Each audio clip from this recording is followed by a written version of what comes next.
Seu filho está com bastante dificuldade para ler, para aprender o conteúdo na escola? Pode ser a dislexia. O tema sugerido por uma das nossas amigas que acompanha o Manhã Total de segunda a sexta. E comigo para tirar as dúvidas, para esclarecer mais, a psicopedagoga Eliana Santa Cecília. Oi, Eliane, bom dia. Bom dia, Mônica. Obrigada por ter vindo, viu? É um problema que preocupa bastante as mães. Vamos começar pelos sintomas. Como que é possível identificar se a criança tem dislexia? Na verdade, a dislexia é um transtorno específico de aprendizagem. E desde muito cedo dá para a gente poder assim, avaliar se existem indícios de dislexia ou não. Na idade pré-escolar, por exemplo, se a criança tem dificuldade de fazer rimas, está com dificuldade de reter a informação do nome das letras, não consegue guardar a sequência de dias da semana, dias do mês, e orientação espacial também, ela dentro de um espaço, isso tudo são indícios na educação pré-escolar que pode ser dislexia. Por que pode ser dislexia? Porque nesse momento que é de alfabetização, de aprendizagem, pode ser confundido com outros transtornos. Então, na verdade, esses são um dos sintomas que precisam de ser observados. Você falou a idade pré-escolar. Então, essa é a idade característica da dislexia, por volta ali de 6 ou independentemente da idade? Na verdade, a gente começa a observar quando começa o início da alfabetização. Quando entram as letras, os números, formas geométricas, utilização da memória. Então, são indícios. Mas, na verdade, a primeira coisa que a gente precisa de observar é a questão da família, histórico familiar, se existe alguma questão na família em relação a esse distúrbio, porque, na verdade, é específico para ler e escrever. E tem dois tipos, na verdade, 3 tipos. A dislexia auditiva fonológica, a visual ou a mista, que são as duas dislexias junto numa criança só. O que a gente tem que perceber? Um outro sintoma, por exemplo, as letras são parecidas, B, P, D, Q. E isso, às vezes, pode confundir a criança na hora de fazer a distinção tanto do som quanto da escrita. Esse é um outro sintoma muito importante que a gente também precisa de levar em consideração. Mas, na verdade, Mônica, só levantar sintomas não é o essencial. O essencial é cuidar desses sintomas, porque às vezes aparecem alguns sintomas que podem ser trabalhados dentro da instituição escolar, com a família, no auxílio de tarefa de casa, e na verdade podem ser algumas dificuldades de aprendizagem e não dislexia. E é importante essa observação bem minuciosa para justamente fazer essa diferenciação. Exatamente. E aí quem pode levantar essas questões, principalmente a escola que está aí observando, né? Mas o neurologista. Porque como é um transtorno específico de aprendizagem, o psicopedagogo, ele levanta a suspeita, a escola levanta a suspeita, mas o neurologista precisa de direcionar esse trabalho. E aí, como é que vai ser esse trabalho? Como que vai ser esse... Eu posso dizer tratamento, Eliane? Pode, mas na verdade, nós vamos dizer assim, um acompanhamento. Um acompanhamento caberia melhor. Por quê? Porque uma vez disléxico, sempre disléxico.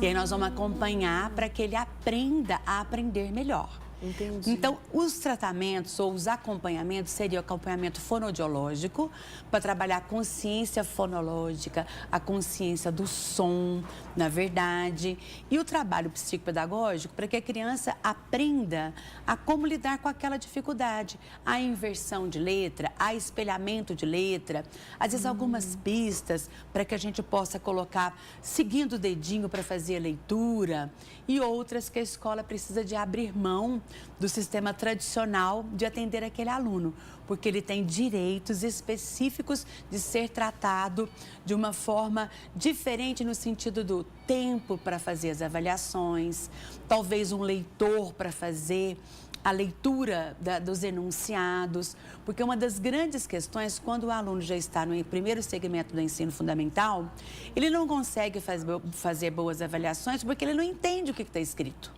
Então, ele precisa de um leitor. Isso é garantido por lei, de uma pessoa, de um leitor, estar próximo dele para poder fazer essas avaliações. Então, a escola também precisa de estar aberta para essa diferenciação de acompanhamento. Entendi. A incidência hoje de crianças com dislexia é alta? Olha, no meu consultório, hoje 10 a 15% das crianças que eu atendo tem dislexia. Na verdade, as escolas ficam esperando porque são tantos os transtornos que podem acontecer na hora da alfabetização que a gente não pode apontar primeiramente que seria dislexia. Aí a escola fica no aguardo, não, o aluno vai ter um insight, a família também fica no aguardo, o aluno vai ter um insight. Então, quanto mais precocemente a gente cuidar desses sintomas, melhor é para essa criança, porque vai se tornar um adulto com dislexia, um adolescente com dislexia, mas ele vai aprender a lidar com essas dificuldades. Aí os impactos nessa aprendizagem ao longo do ensino agora, serão menores. O índice de crianças disléxicas, eu não sei te falar precisamente, mas nas salas de aula, de 4 a 5% de crianças com dificuldade na alfabetização, ou na leitura, ou na escrita, ou na interpretação de texto, com certeza se dá com a dislexia. Por isso é interessante, hoje a maioria das pessoas não tem tempo, né, Eliane? Fica naquela correria. Os pais acompanharem a tarefa de casa, isso é muito importante. Olha, é extremamente importante, Mônica. A escola talvez observa a dificuldade e a família pode passar esse histórico para a escola e acompanhar, porque se a família acompanha, porque não é só a questão no ler e escrever, é a questão espacial, é a questão da memória, é a questão das rimas, de lembrar de cantar. Às vezes a criança não consegue memorizar nem cânticos pequenininhos. Então, se a família perceber que existe alguma coisa que não está caminhando bem, tem que procurar uma pessoa especializada, um neurologista, um psicopedagogo, ou a própria escola, para dar um caminho para poder, quanto mais precocemente a gente perceber esses sintomas, melhor é a vida escolar dessa criança. Eliane, pode haver confusão no diagnóstico de dislexia com outros distúrbios? Com certeza. Inclusive, nós psicopedagogos temos muito cuidado, porque são vários transtornos: dislalia, dislexia, disfonia, disgrafia, desortografia. Olha. Então, são vários distúrbios que a gente tem que podem ser confundidos. Agora, a dislexia tem sintomas pontuais. E esses sintomas pontuais, tanto a escola quanto a família precisam estar atentas. Por quê? Porque nós vamos fazer acompanhamento, vamos dar pista para esse aluno e ele tem direitos na escola de ter cuidados especiais. Nós temos aqui a Luísa, do bairro Novo Mundo, participando com a gente pelo WhatsApp. O filho dela faz ditado na escola e a professora disse que ele acerta tudo, mas em casa ele tem muita dificuldade. Será que pode ser a dislexia?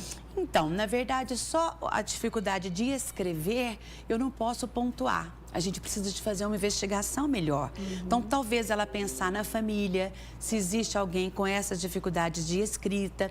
E talvez na escola, no universo escolar, a professora dá algumas pistas que é o certo para esse aluno que tem dificuldade de aprendizagem. Talvez ela, enquanto mãe, pegar orientações de como lidar com essas dificuldades em casa também.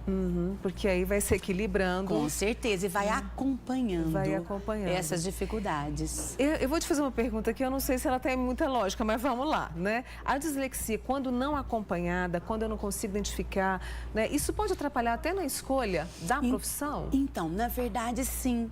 Porque se eu não for cuidada em relação a isso, eu vou ter dificuldade de ler, de escrever. Aí, na hora de fazer uma opção, por exemplo, num curso de direito ou no mesmo na parte acadêmica, eu não vou querer fazer uma coisa que eu tenho muitas dificuldades. Então, eu acredito que influencia intimamente, porque o ler, escrever e contar são bases fundamentais para qualquer escolha. Com certeza, né? Deixa eu passar um recado da Patrícia Manino, do bairro Carajás, elogiando a você e elogiando também a escolha do tema sobre dislexia que a gente está falando aqui hoje. Muito e deixa eu obrigada. agradecer e aproveitar esse recadinho da Patrícia Manino. Eliane, muito obrigada por ter vindo e volte sempre.